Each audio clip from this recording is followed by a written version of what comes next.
So this afternoon we have a guest speaker, Ms. Ume Salma. She is Executive Director and Consultant Physiotherapist working Male Care Wellness Clinic. আচ্ছা, প্রথমেই আমি চলে যাচ্ছি directly কারণে, যে কেন why corporate employees are more prone for this musculoskeletal disorders.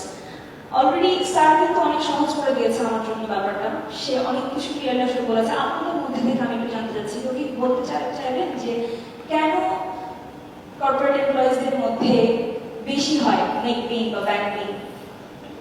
বাহিরের শরীরের বাইরের মাসল শেষ পর্যন্ত দেখবেন স্ট্রেচটা ফিল করবেন আপনি। কিছু একটা সাপোর্ট নিয়ে নেবেন দাঁড়িয়ে, যেহেতু অফিসের মধ্যেই আমি এগুলো করানোর কথা বলছি, টেবিলের সামনে যে সাপোর্ট নিয়ে আপনি যদি অপোজিট ওই সাইডের হ্যান্ড দিয়ে পাটা ধরেন, টান দেন, তাহলে আপনার পায়ের সামনের দিকটা স্ট্রেচ হবে।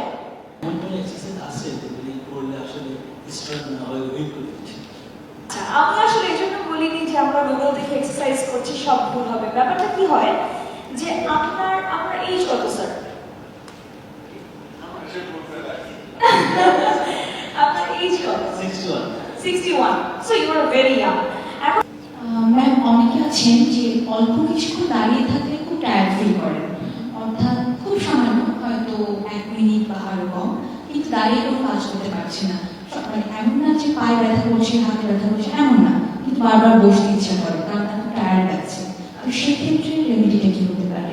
এক্ষেত্রে আমি যেটা মনে করি যে আসলে ফিজিক্যাল অ্যাক্টিভিটি বা এক্সারসাইজিং স্টার্ট করাটা খুব ইম্পর্টেন্ট।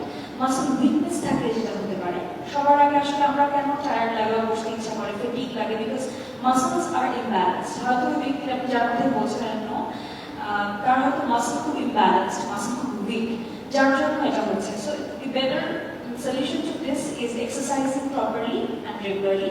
Specific strengthening exercise গুলো করে পায়ের কিছু দেখাচ্ছিলাম যে আমরা যে দাঁড়িয়ে থাকি, আমরা দুই পায়ের উপর আমাদের quadriceps muscles যদি স্ট্রং না থাকে না, তাহলে আমাদের দাঁড়িয়ে থাকতে সমস্যা হতে পারে, পায়ে ব্যথা হতে পারে, হাতে ব্যথা হতে পারে। So I think